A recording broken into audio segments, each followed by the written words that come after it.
Hello and welcome to the garden. Well, just a quick video today. I had a question about the watering systems that I use here, and I thought it might be useful to do a quick video just to show what I've got, how I've installed it and how it works for me here. So I have all sorts of stuff around the garden that helps me water without taking too much time.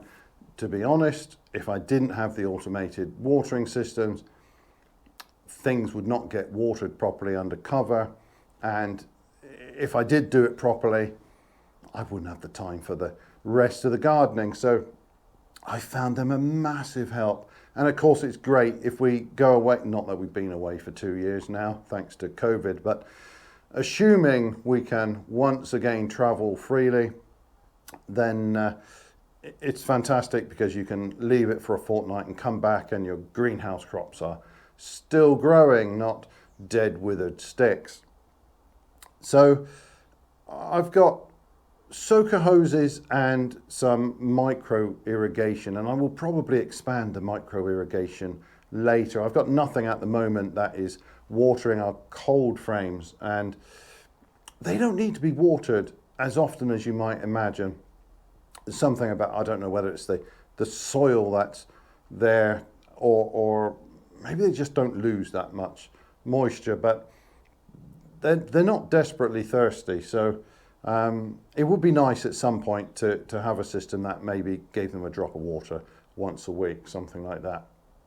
At the moment, since we've been at home all the time, it hasn't been a problem to pop down every now and then and just turn the hose on them. But what I've got in various places are hoses connected to timers, and from those timers I've got either micro irrigation or soaker hoses, and they take care of our polytunnel, our two main greenhouses, and then the smaller greenhouse that we use for chilies and peppers.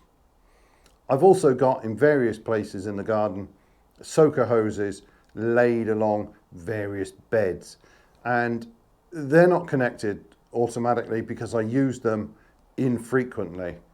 They're just there to make watering easy if I need to, say during the height of summer, if there's a prolonged dry spell. So I've got those soaker hoses running along the apple and pear cordons.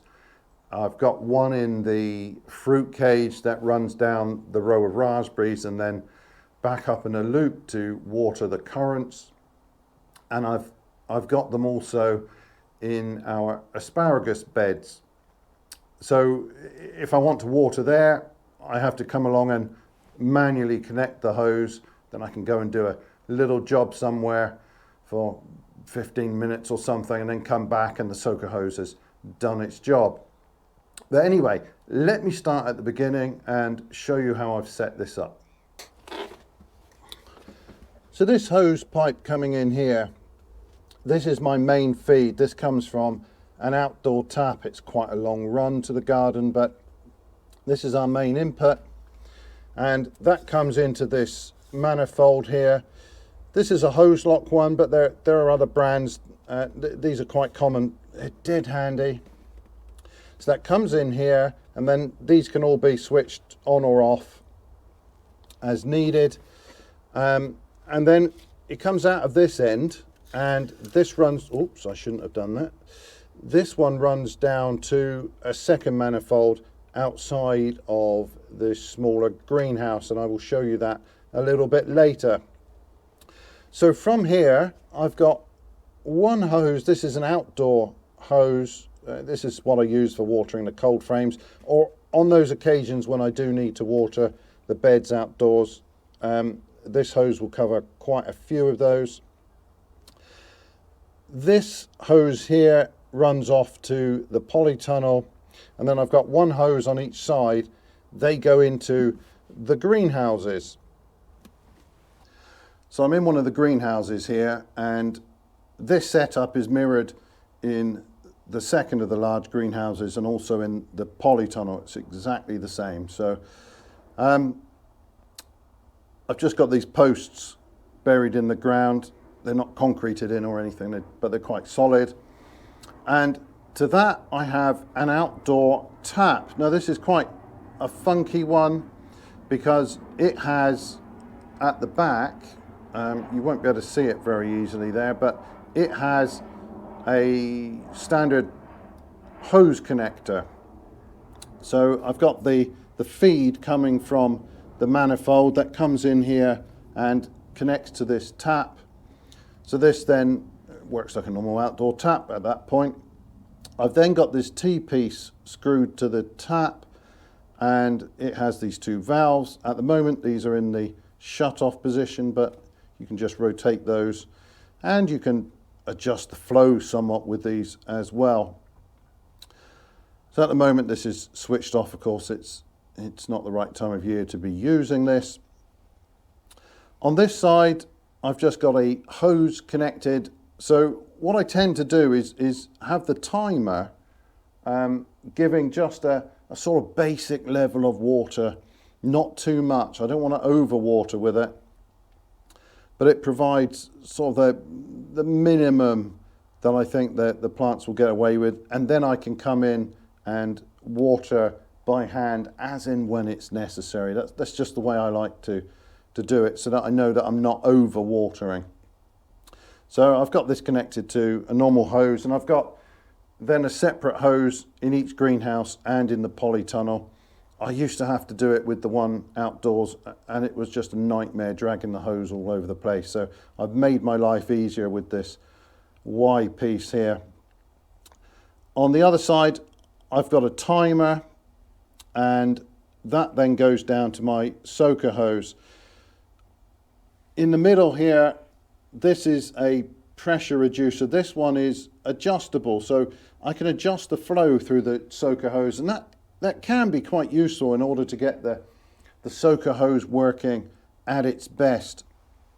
This greenhouse is about 20 feet long, and it's got, well, about 3 runs of the soaker hose. So it's got a good 60 feet of soaker hose here, and that's quite long for the soaker hose, and adjusting the pressure to get it right does help, because you really want the water to flow more or less evenly along the length. Much longer than that, I think, and I think I would have to split that into 2 separate hoses. This timer is really rather nice. Now, I've used other timers in the past. I've used some hose lock timers. I've had quite a few of those fail, not in a bad way, not gushing leaks anywhere, but leaks into the battery compartment, and I've looked at reviews of them. It seems quite common, so I've switched now to this Orbit make, and there are other makes of timers. I haven't compared them, so I can't really comment. I had one of these a few years ago and I liked it, and now I think I've got 5 of these now. This is the high flow version, so the valve mechanism in here doesn't obstruct the flow too much. It's very easy to program, and you can set different time programs. You can get some of these with 2 outputs. I've just got them with the 1 here, because I've just got 1 soaker hose running. But if you had a couple of different systems here, you can buy a version that can have 2 valves in it, and you can program this to start the start time and how long you want it and how often.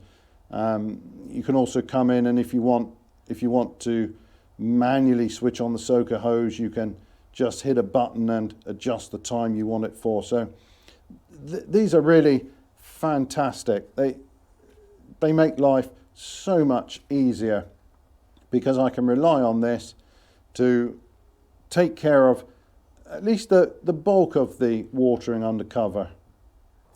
So the setup is slightly different here at the smaller greenhouse. This is what we call the chilly house, because that's its main mission during the summer. So let me show you the manifold here. It's buried in these flower seed heads. I've got another manifold. It's exactly the same as over there. This yellow hose running from here goes to the fruit cage. I'll show you that bit in a minute. This end here is just a bit of loose hose. I use that for filling the watering can if the water butts are empty. So we only really need that in the height of summer when water collection isn't working for us. And then this hose goes off into the greenhouse.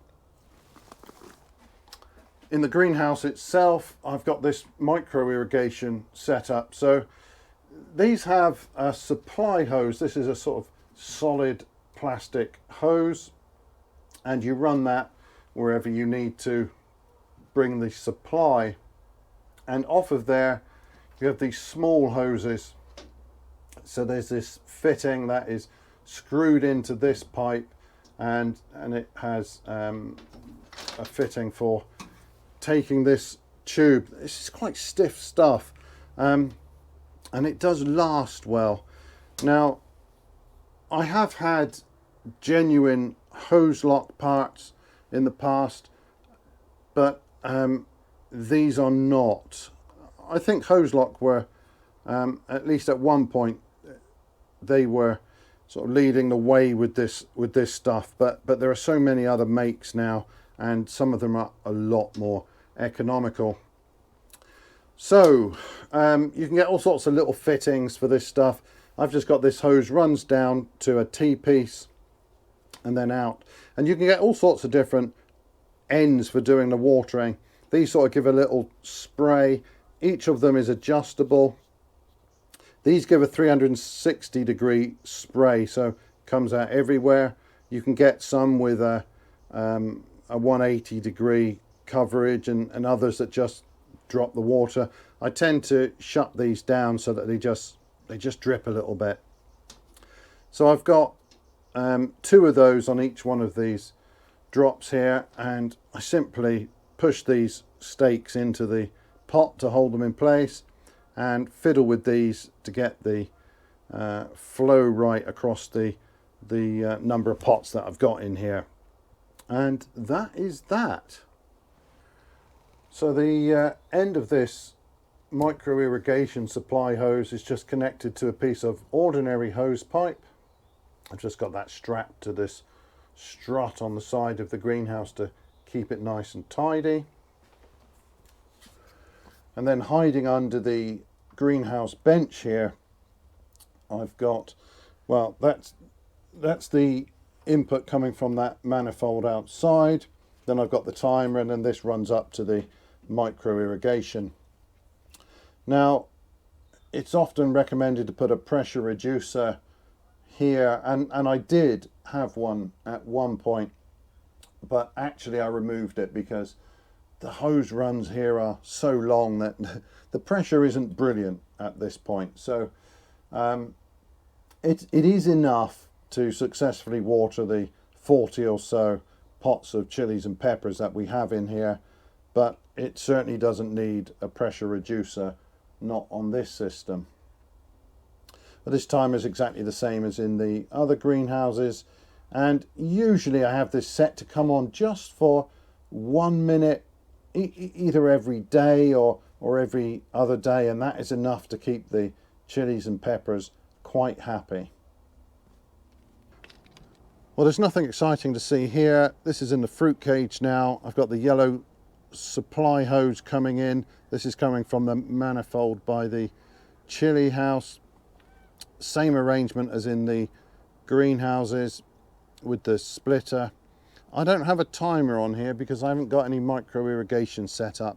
I might add something at some point because it would be nice to water the strawberry pots automatically, but we'll see whether I do add anything to that or not. At the moment, I've just got the one hose connection here.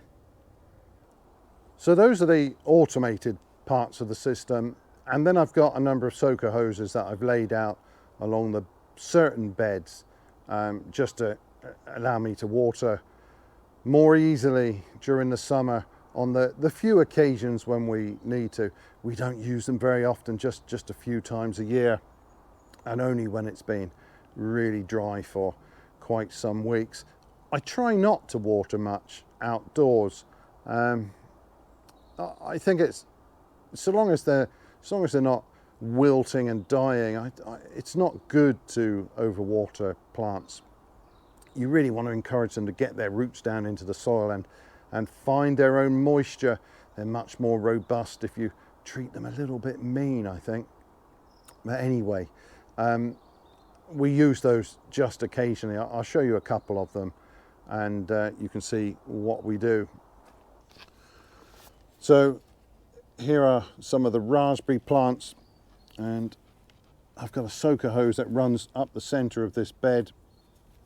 That's a pressure reducer on there, and I've just got this ordinary hose connector on the end of that.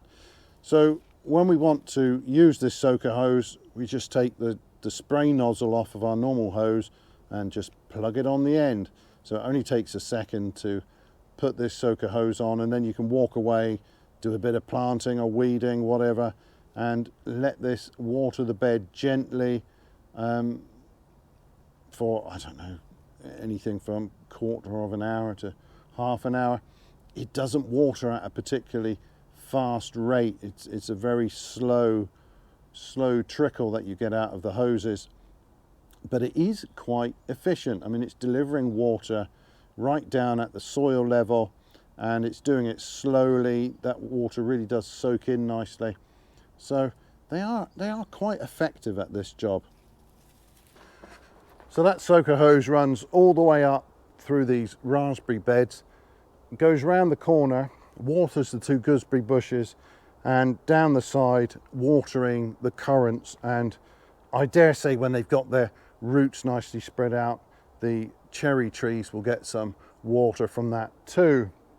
Like I said, we don't use this very often, and this is just about as long as it can manage. By the end of this hose, the flow's not brilliant. It is better with that pressure reducer on there, but it's enough, because I don't really want to water out here, not if I can avoid it. So here I have the cordon pears, and right along this bed we've run a soaker hose. We've done exactly the same with the apples.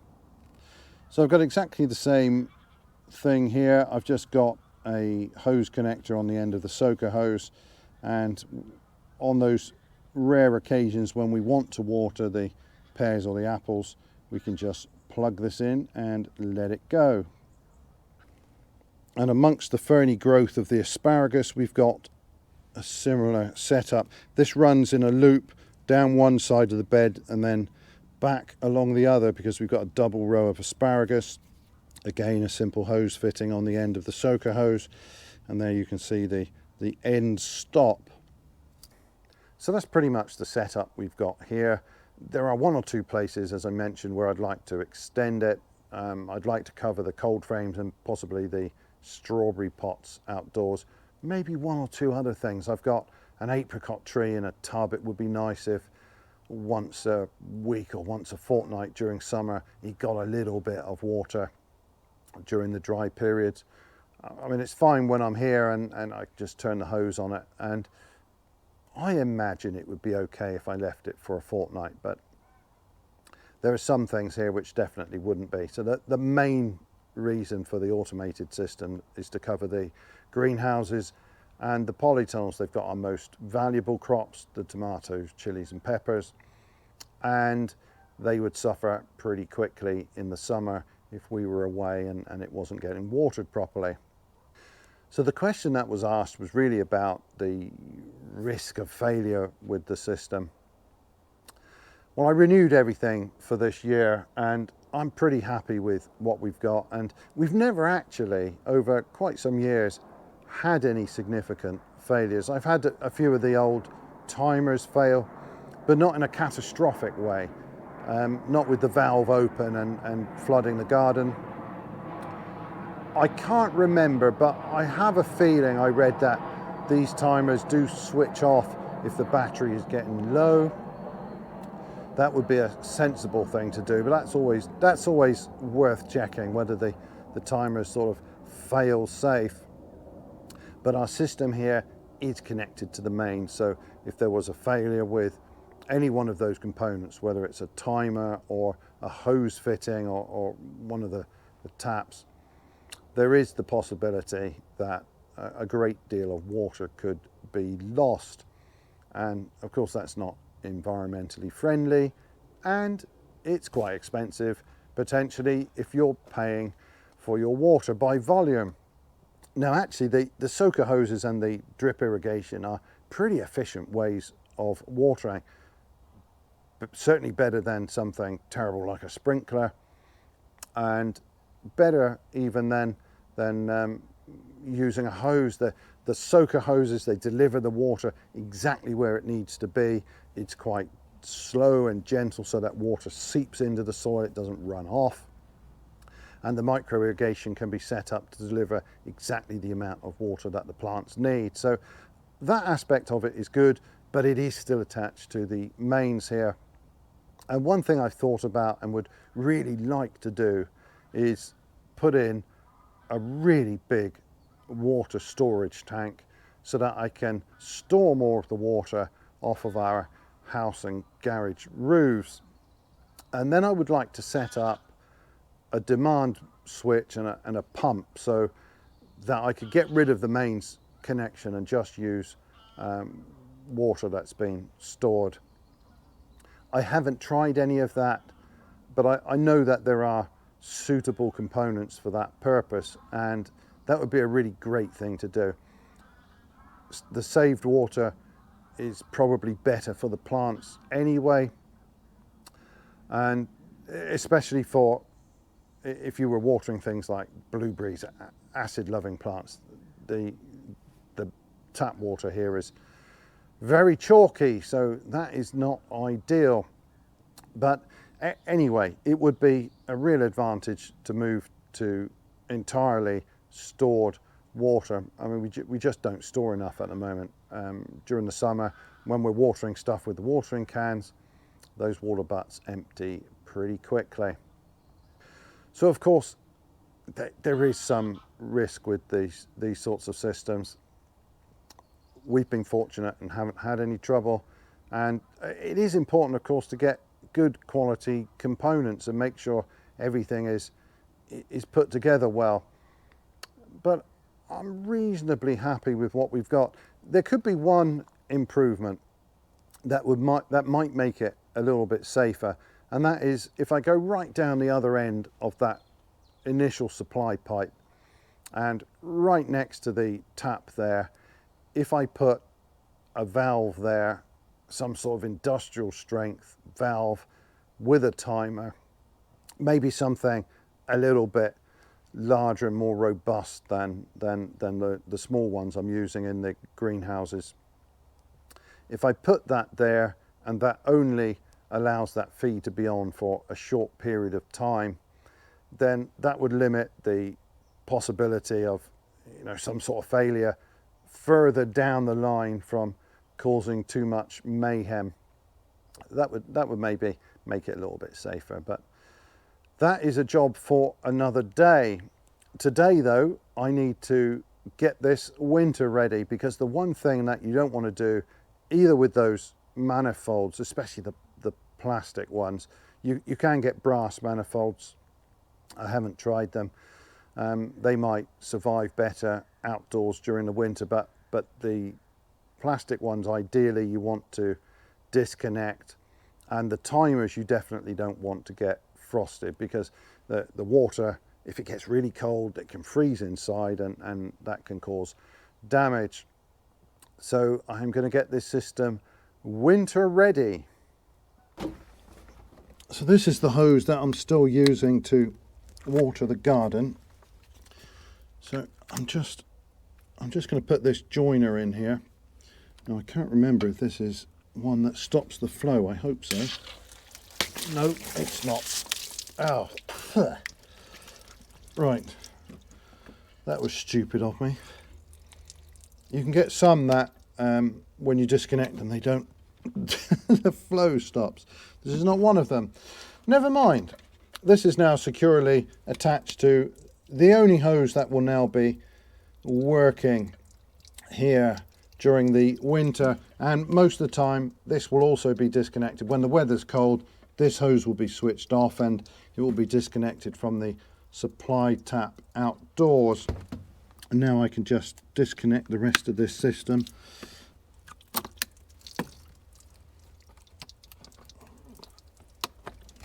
And then I can take that off the wall, and then I'll put this in the shed where the frost won't get to it. With the timers here, I can just disconnect the soaker hose. This is already off, and then I just need to unscrew them here.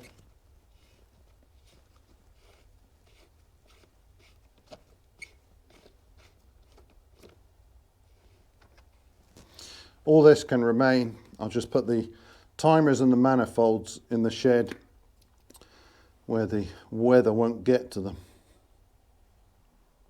So that's all I wanted to cover in this video. I would be very interested to hear of anybody else's experience with watering systems. Of course, you don't have to have a mains connected system. There are all sorts of gravity fed drippers and systems with water reservoirs and wicks. All of that stuff is great. Anything to help keep the plants happy while you're away from the garden.